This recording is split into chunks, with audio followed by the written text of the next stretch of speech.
بسم اللہ الرحمن الرحیم. پروگرام تعلیم اسپیشل کے ساتھ ہارون عباسی آپ کی خدمت میں حاضر ہے. خواتین و حضرات، آج جن شخصیات نے اس پروگرام کو رونق بخشی ہے اس میں محترمہ ندیٰ حسن صاحبہ ہیں. آپ ادارہ ثقافت اسلامیہ کی ممبر ہیں، بہت معروف اور محترم اور علم دوست گھرانے سے تعلق رکھتی ہیں. بہت شکریہ ڈاکٹر صاحبہ، آپ ہمارے پروگرام میں تشریف لائیں. آگے ہیں ڈاکٹر مظفر عباس صاحب، کسی تعارف کے محتاج نہیں، ہمارے پروگراموں میں شرکت کرتے ہیں اور بہت علمی انسان ہیں. ایف سی کالج کے پرنسپل رہے، بہت بڑے ادیب بھی ہیں. بہت شکریہ ڈاکٹر صاحب، آپ ہمارے پروگرام میں تشریف لائے. ہم یہ بتانا چاہتے ہیں ڈاکٹر صاحبہ کہ یہ بنیادی طور پہ ہمارے جو ٹارگٹ آڈینس ہیں وہ ہمارے اسٹوڈنٹس ہیں، اور ہم اسٹوڈنٹس جو بھی شخصیتیں آتی ہیں ان کو ہم ان سے تعارف کرواتے ہیں کہ ہمارے اسٹوڈنٹس کو پتہ چلے کہ لوگ کہاں کہاں کیا کام کر رہے ہیں. ندیٰ حسن، آپ ہمیں اپنے تعلیمی سفر کے بارے میں ذرا بتائیے گا. میں نے جی MBA کیا لمز سے.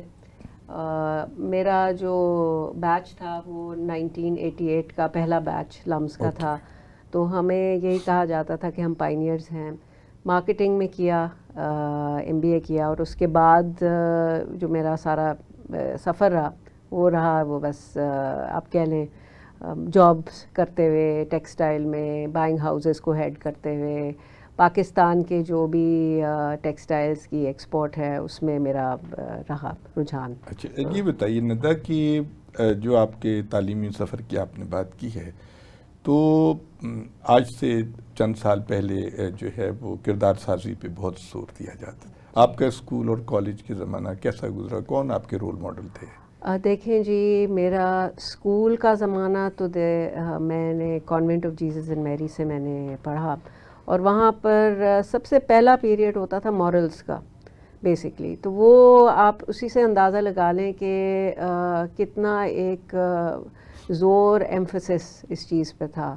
اس کے بعد میں کینیڈ کالج لاہور میں گئی. کینیڈ کالج لاہور میں جو وقت میں نے گزارا اور سارا کچھ، میری والدہ بھی وہاں کی المنائی تھیں، تو ایک قسم سے ایک میری والدہ کی طرف سے بہت تھا کہ تم نے یہاں ادھر یہ کرنا ہے، کینیڈ میں اب تم گئی ہو، تم نے اب یہ کرنا ہے. تو یہ ایک بڑی ایک آپ سمجھ لیں وہ زمانہ جو تھا جس میں اس قسم کی رہنمائی تھی گھر کی طرف سے بھی اور ادارے کی طرف سے بھی جو جہاں بھی کرتے تھے. اور آپ کو پتہ ہے لمز میں تو ہمیں بزنس ایتھکس بھی پڑھائی جاتی تھی. تو بہت زیادہ میرے خیال میں گراؤنڈنگ گھر سے بھی تھی، اور جن جن اداروں میں نے پڑھا اور سارا کچھ میرے اسکولنگ ہوئی اور میری کالج ہوئی اور میرے یونیورسٹی، میرے خیال میں بہت زیادہ اس کا میرے زمانے میں تو اچھا رہا. یہ بتائیے کہ جو ایکسٹرا کریکولر ایکٹیویٹیز ہوتی ہیں وہ بڑی امپورٹنٹ ہوتی ہیں. جی بالکل. آپ ان میں حصہ لیتے تھے؟ ایکسٹرا کریکولر ایکٹیویٹیز تو اسکول میں دیکھیں ہم سب کو اوپر واجب ہی ہوتا تھا. ہم نے جو کچھ اسپورٹس کرنا ہے، یہ کرنا ہے، اس میں ہم نے، مگر سب سے زیادہ آپ کہہ لیں جس قسم سے جب اسکول سے ہم باہر نکلے اور جب میں کالج گئی کینیڈ، تو وہاں پر سب سے پہلی چیز میری والدہ نے بھی، اور میری بہن جو وہاں پہ وہ بھی المنائی تھیں پہلے میرے سے پہلے، انہوں نے کہا کہ آپ نے ضرور ڈرمیٹکس میں حصہ لینا ہے. آپ نے ہر طریقے سے جو بھی کینیڈ آفر کرتا ہے وہ آپ نے سب کچھ کرنا ہے. تو میرے لیے ایک قسم سے علمی طور پہ تو ہم گئے تھے اپنے آپ کی ڈگریز وہاں لینے کے لیے، مگر میرا سب سے بڑا ایم بھی تھا کہ میں کسی نہ کسی طریقے سے کینیڈ کی جو بھی وہ آفر کرتے ہیں وہ ہمیں ضرور اس میں حصہ لوں. جاتے کے ساتھ ہی ڈراموں میں حصہ لینا اور سارا کچھ، یہ کھیل کود میں بھی حصہ لیتے تھے؟ بالکل بہت کیا. اسپورٹس میں اتنا نہیں تھا جتنا، مگر یہ ضرور ہے کہ جس طرح ڈیبیٹس یا سیلف ڈیفینس کی کلاسز میں جوجٹسو ہوتا تھا، اس میں میں نے اورنج بیلٹ لے لی. تو بڑی ایک قسم سے اسکول سے مختلف ایک چیز اس طرح ہو گئی. ٹھیک ہے. اچھا ڈاکٹر مظفر عباس، آپ حال ہی میں ادارہ ثقافت اسلامیہ کے ڈائریکٹر مقرر ہوئے ہیں، اور آپ ایک ایڈمنسٹریٹو تجربہ بہت بڑا رکھتے ہیں. ایک بہت بڑے کالج ایف سی کالج کے آپ پرنسپل رہے، اور درس و تدریس سے آپ کا بڑا گہرا تعلق رہا. تو آپ اس ادارے کے اغراض و مقاصد ذرا بتائیے گا ہمارے بچوں کو. بسم اللہ الرحمن الرحیم. ایک تو بہت شکریہ کہ آپ نے بار بار بلاتے ہیں اور پھر بلایا.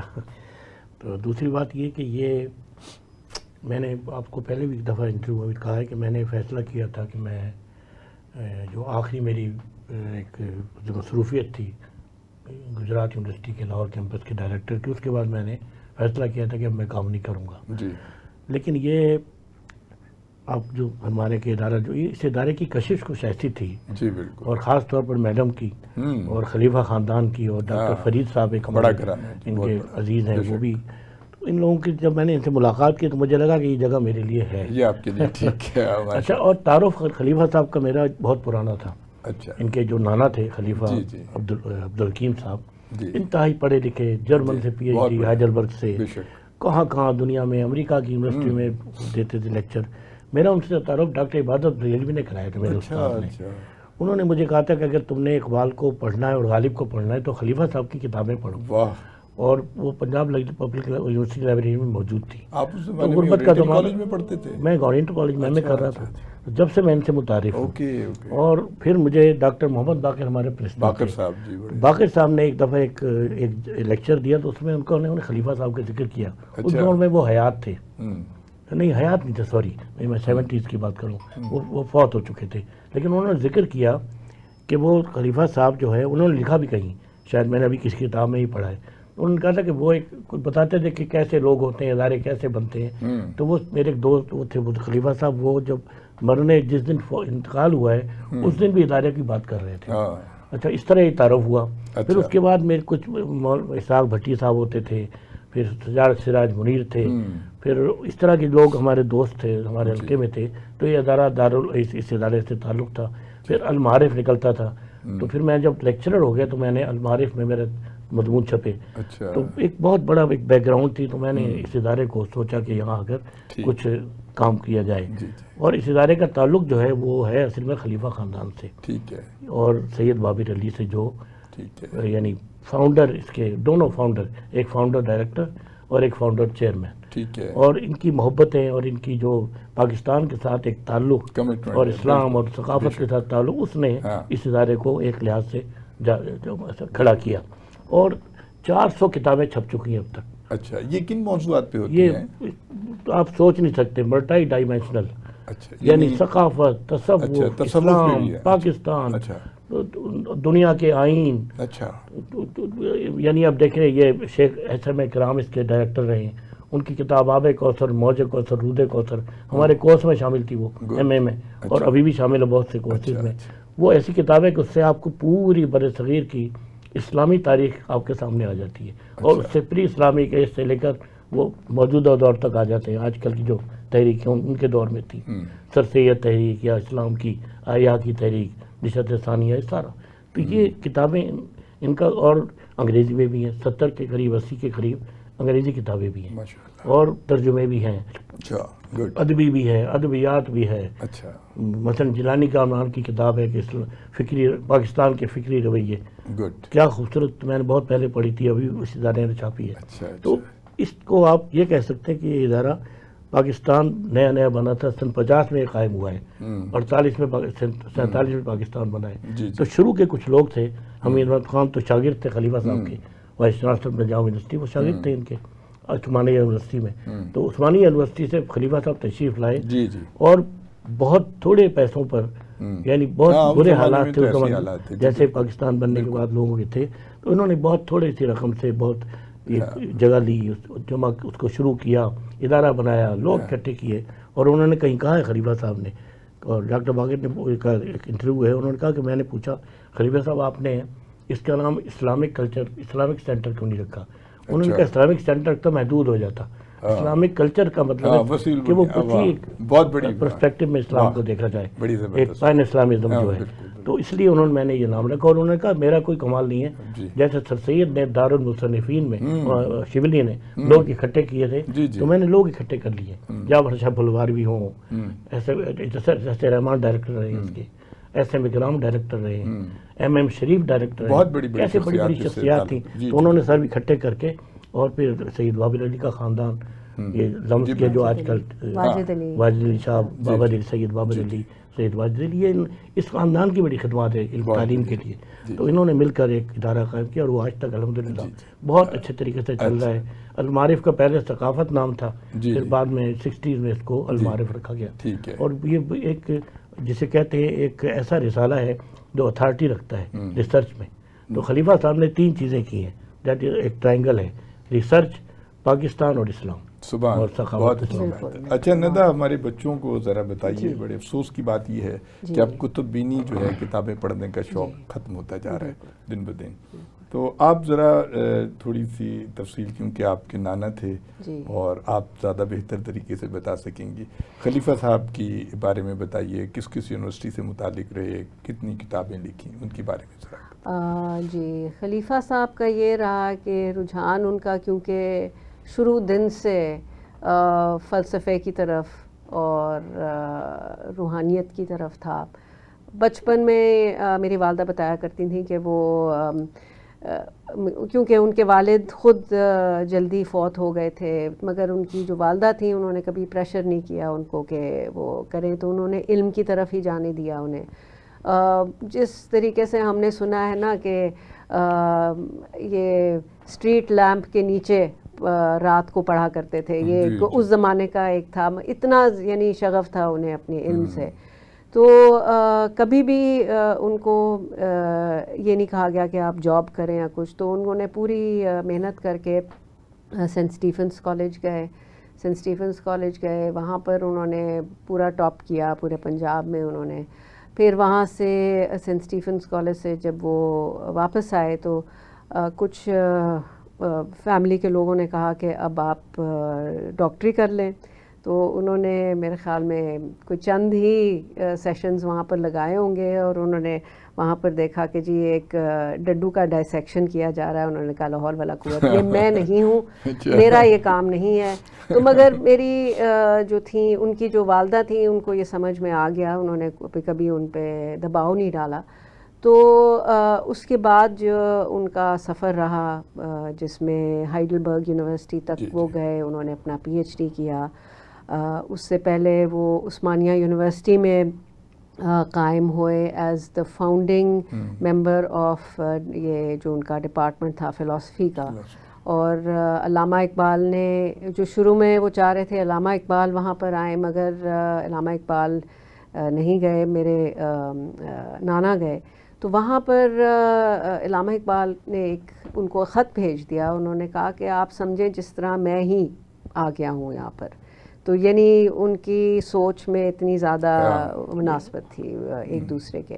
تو وہاں پر عثمانیہ یونیورسٹی کا اصل میں جو نظام اور طریقہ کار تھا وہ سب اردو میں تھا. تو وہاں پر بہت ایک اشد ضرورت تھی کہ کسی طریقے سے کتابوں کی جو ہے ترجمہ کیا جائے. تو میرے جو نانا تھے ڈاکٹر خلیفہ عبدالحکیم، انہوں نے فرانسیسی، جرمن، سارے جو وہاں کے فلسفی کی کتابیں وغیرہ ان کے ترجمے کیے، مطلب ان کو نصاب میں لانے کے لیے.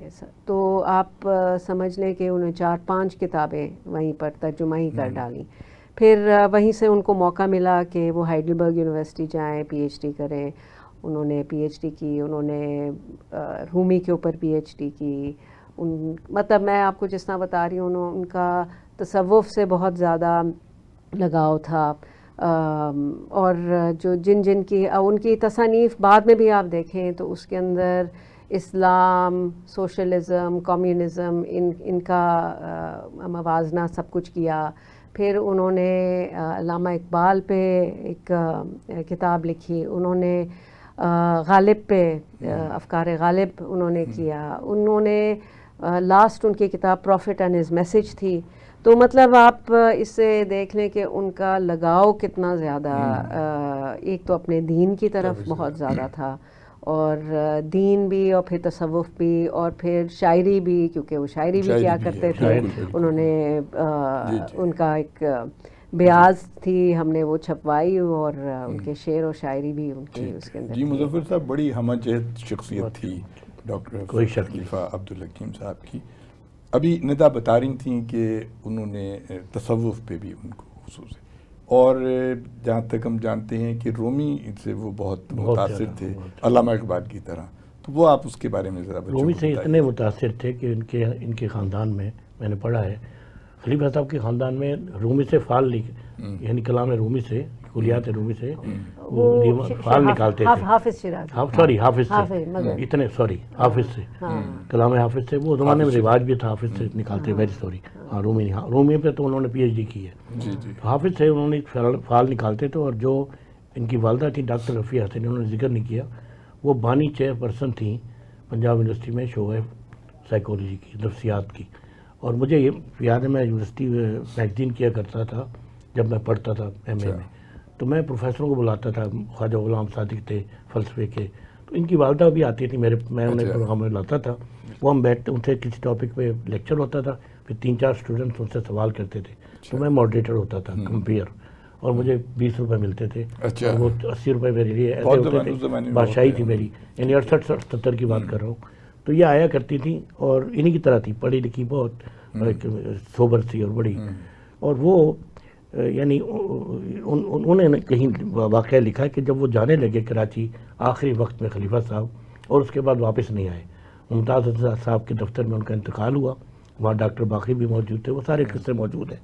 تو ان کی والدہ نے بتایا کہ وہ اس میں ڈاکٹر باقی نے لکھا کہ والدہ نے جب فال لی حافظ کے کلام سے تو اس میں موت نکلی۔ اچھا، یہ بتائیں گے قصہ، انہیں پتا ہو گھر کے، میں نے تو پڑھا ہے، آپ بتائیں گی، بتائیے آگے۔ وہ اصل میں وہ وقت تھا کہ میری جو بڑی بہن تھی وہ ابھی دنیا میں نہیں آئی تھی، وہ پیدا ہونے والی تھیں، چند ہفتے تھے، تو میری والدہ اپنے والد کی طرح وہ بھی فال کھولنے کا ان کا تھا رجحان، انہوں نے اپنی طرف سے فال کھولی کہ آگے پتہ چلے کہ سب کچھ ٹھیک ہے، سب خیر سلامتی وغیرہ سب کچھ ہو، پیدائش ہونے والی ہے۔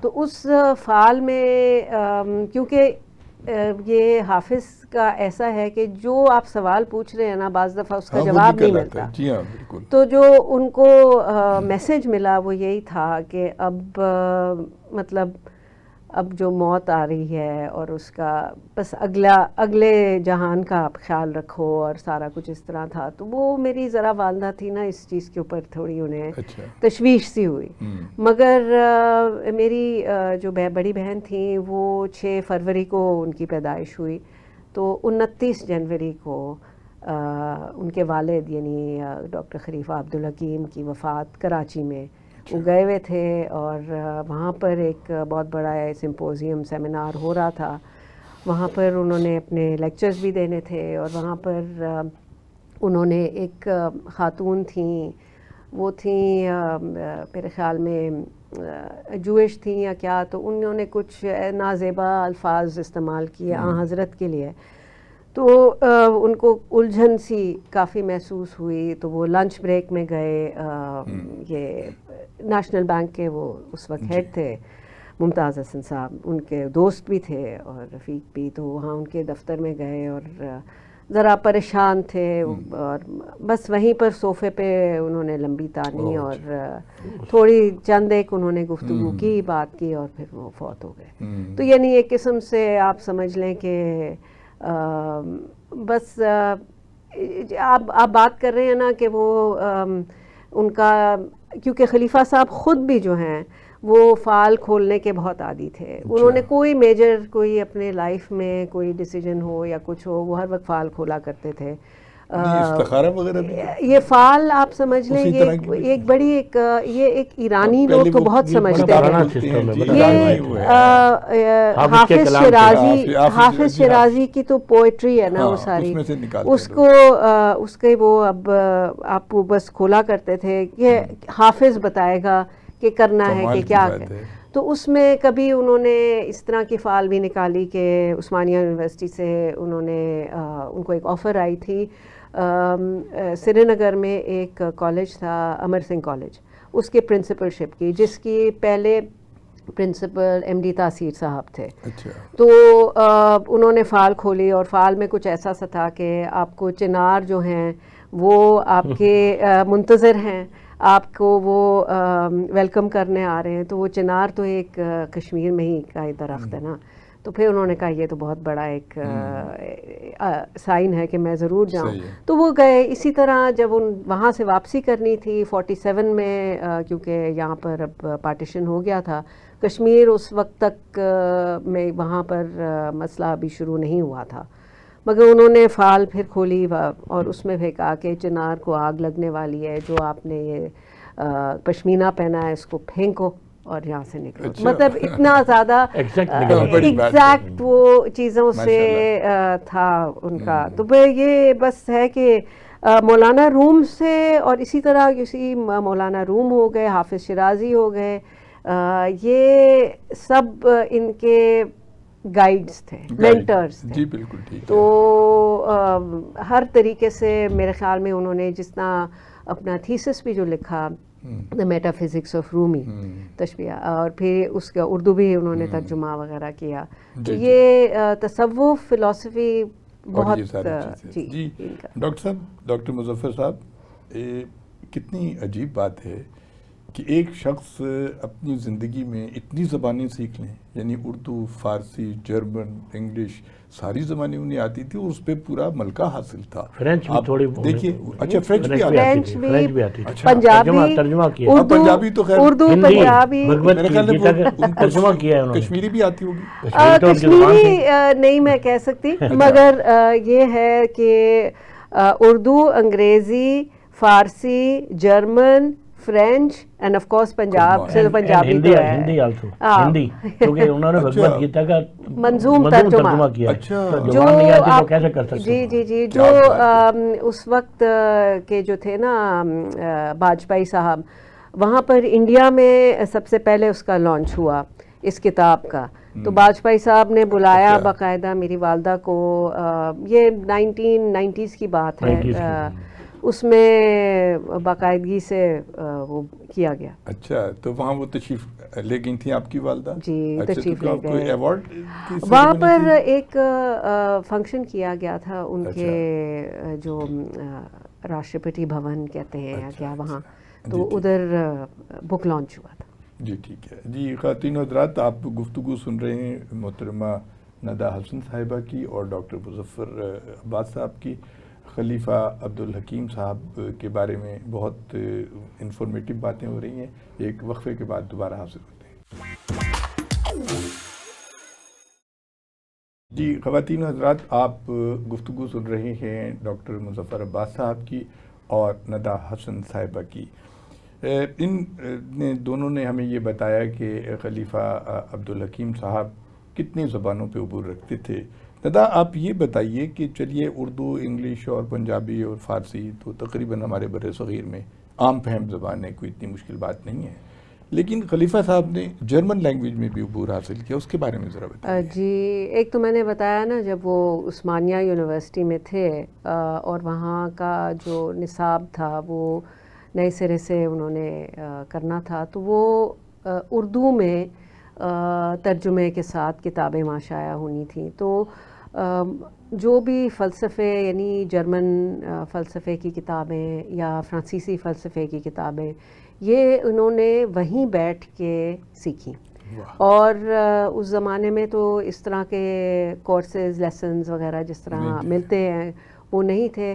انہوں نے ایک کھولی اپنی لغت کھولی، اور لغت کھول کے اپنے آپ کو کس طریقے سے سکھاتے چلے گئے. تو یہ دو زبانیں جو ہیں انہوں نے اس طرح سیکھیں. اور پھر آپ دیکھیں جب وہ ہائیڈلبرگ یونیورسٹی گئے ہیں، انہوں نے جرمن میں اپنا پی ایچ ڈی کیا. یعنی جو انہوں نے 4 سال وہاں گزارے ہیں، انہوں نے جرمن بھی سیکھی.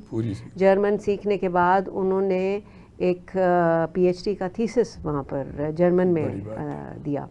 تو یہ بہت، جس طرح آپ نے کہا کہ اس زمانے میں کافی لوگوں کی تھی، مگر ساتھ میں جرمن، فرانسیسی، عربی، فارسی، اردو، انگریزی، پنجابی، مطلب 6-7 زبانوں پہ اس طریقے سے تراجم بھی کیے. ڈاکٹر صاحب، ہم دوبارہ آتے ہیں ثقافت اسلامیہ، ادارے ثقافت. جی یہ فرمائیے کہ وہاں پہ جو ہمارے نوجوان نسل ہے، طلبہ و طالبات ہیں، اگر وہ وہاں جانا چاہیں تو وہاں کوئی ریسرچ وغیرہ کے چانسز ہیں؟ اچھا، اس میں ایک بہت ضروری بات، اچھا کیا آپ نے مجھے یاد کرا دی، میرے ذہن سے نکلی ہوئی تھی.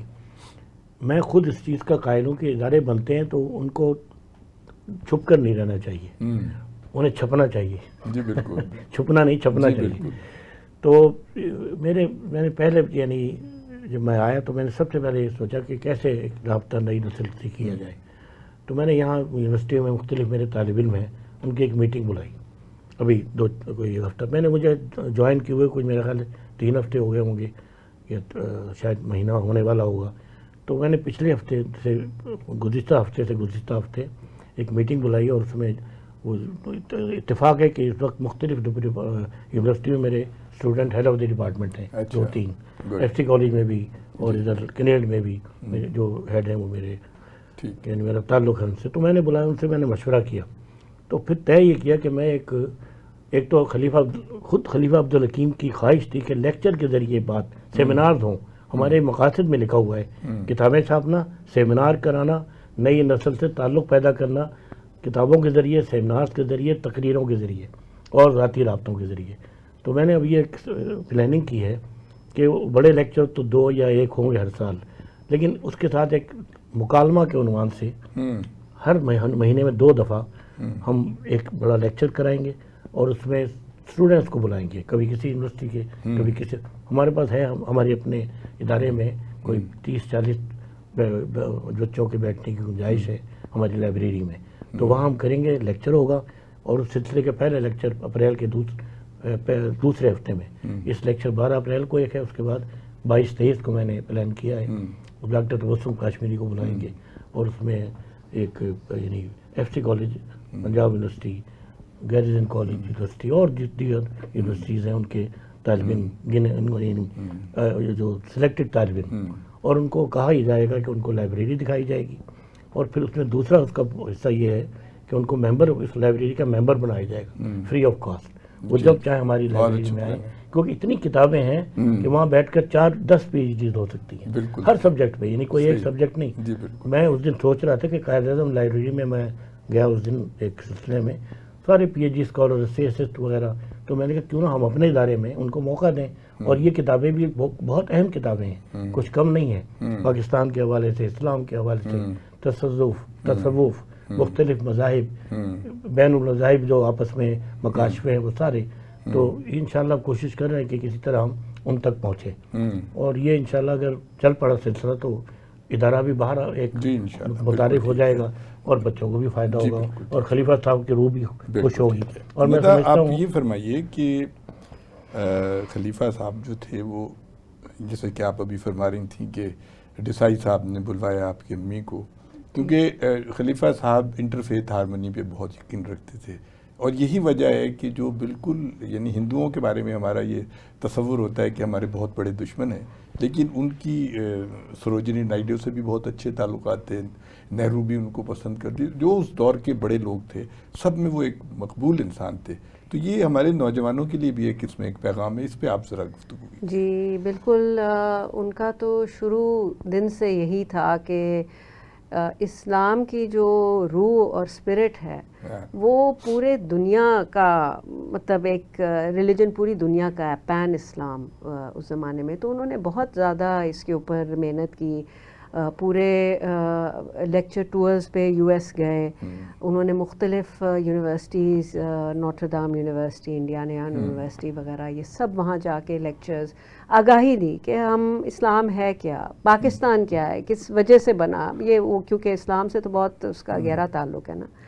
تو یہ ان کا شروع دن سے یہی تھا، اور ہر طریقے سے ان کی روشن خیالی تھی.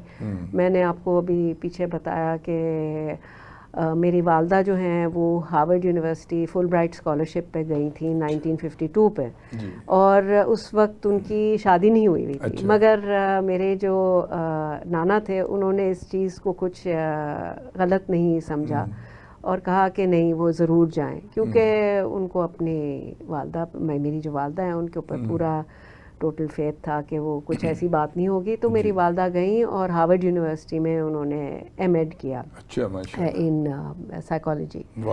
تو مطلب آپ جو بات کر رہے ہیں کہ خلیفہ صاحب کے انٹرنیشنلی بہت زیادہ ان کے لنکس تھے، بہت جو سوچ و فکر والے لوگ تھے، چاہے وہ اسلامی دنیا کے ہوں، چاہے ایجپٹ میں الازہر کے ہوں یا کہیں کے بھی، ان سے بہت زیادہ رابطے میں رہے ہیں۔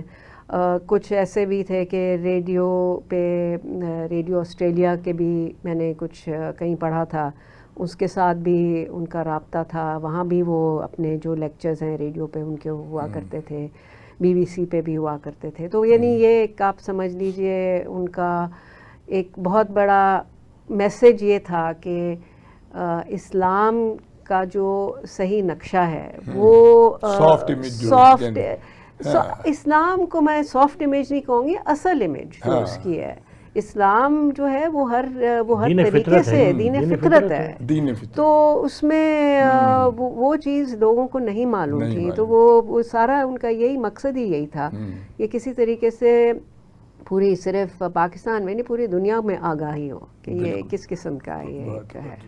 اچھا ڈاکٹر صاحب، آپ ابھی بات کر رہے تھے ہمارے طلباء و طالبات کے لیے کہ آپ کے یہاں بڑے مواقع موجود ہیں۔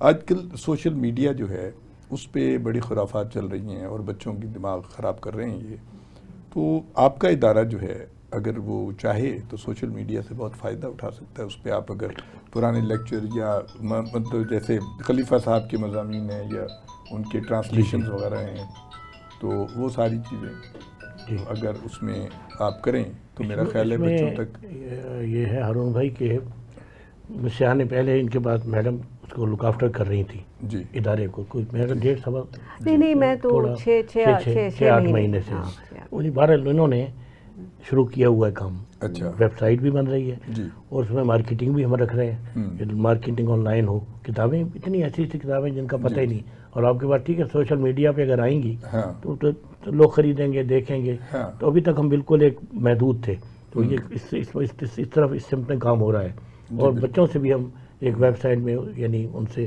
فیس بک کے ذریعے، ویب سائٹ کے ذریعے اور مختلف طریقوں سے جو بھی سوشل میڈیا کے طریقے ہیں کوشش کریں گے انشاءاللہ۔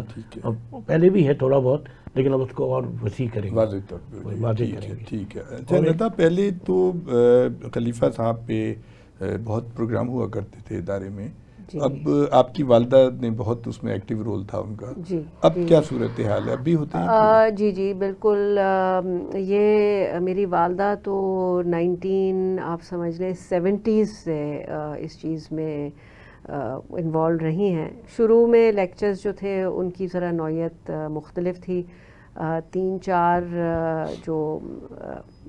جو ہیں اچھے متفکر لوگ وغیرہ ان کو بلایا جاتا تھا، مگر وہ آپ کہہ لیں ایک صحیح طریقے سے تب ہوا جب 1990s میں یہ قائد اعظم لائبریری میں ایک میموریل لیکچر جو ان کی وفات 29 جنوری کو ہوئی، تو میری والدہ نے نا فروری کے آخر کے مہینے یا مارچ میں انہوں نے ایک کسی کو بلایا کرتی تھیں، اور ان کا لیکچر جو ہے یہ یونیورسٹی کے پروفیسرز وغیرہ آتے تھے، یونیورسٹیز کے پروفیسرز تھے، آپ عالم تھے، مطلب ہر قسم کے لوگ، مصنف تھے، مطلب ایسے لوگ جو دانشور ہو گئے، اسکالرز ہو گئے، انگریزی میں بھی لیکچر تھے، اردو میں بھی ہوا کرتے تھے، کچھ تو ایک لیکچرز کی انہوں نے پھر ایک تشکیل کتاب کی صورت میں بھی دی، خطبات بھی چھپے ہیں، وہ ادارے نے چھاپے ہیں، وہ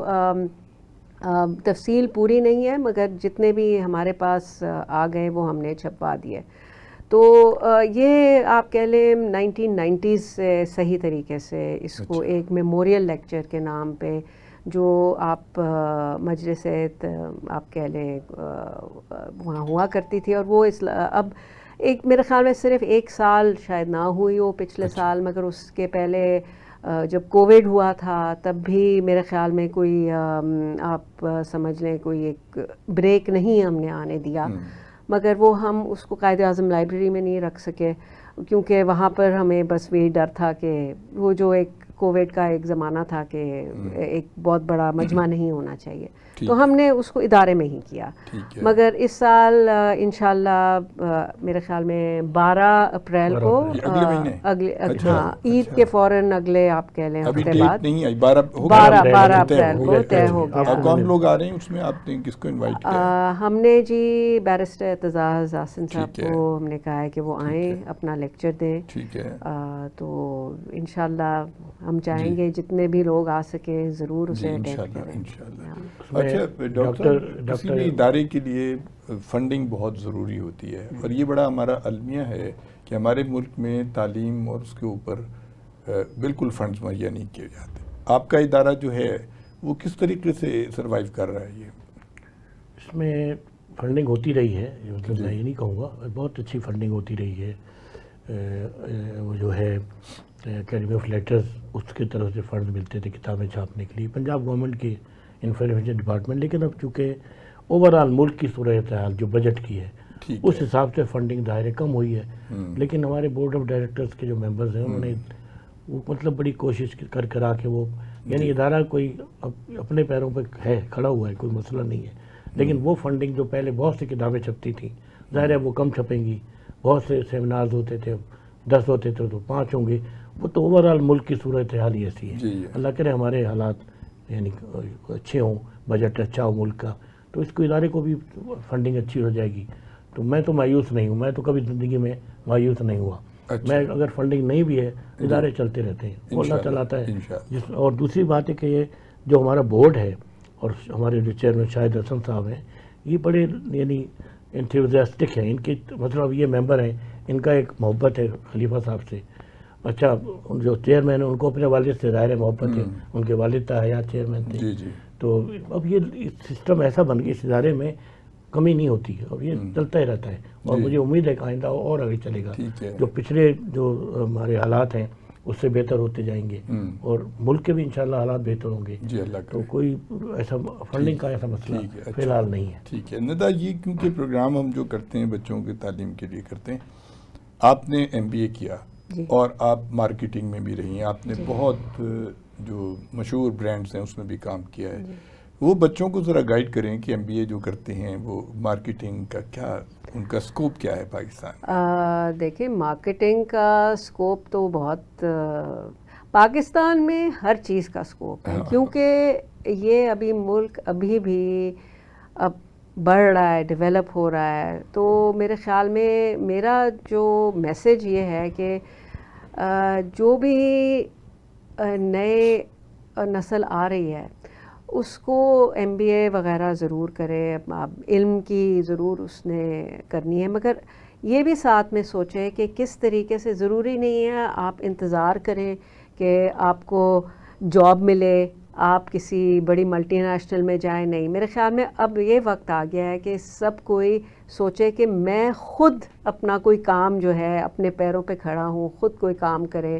کیونکہ پھر آپ کسی کے انتظار میں نہیں ہوتے کہ آپ یعنی ہنر کوئی آنا چاہیے. آپ اپنی ہنر لیں، MBA کریں، آپ کو ہنر مل گیا، آپ کے ہاتھ میں آ گیا ہے، آپ اپنی ڈیولپمنٹس کریں، ویب سائٹس بنائیں، آپ اپنا پروڈکٹ بنائیں، کچھ کریں، خود کرنے کی کوشش کریں کہ اپنی انٹرپرینورشپ سے اب آگے بڑھیں. کیونکہ میرا آئی تھنک یہی سب سے بڑا میسیج ہے کہ ہم نے تو یہ سیکھا، سارا کچھ کیا، مگر اب آپ انتظار کر رہے ہیں کہ صحیح آپ کو جاب ملے.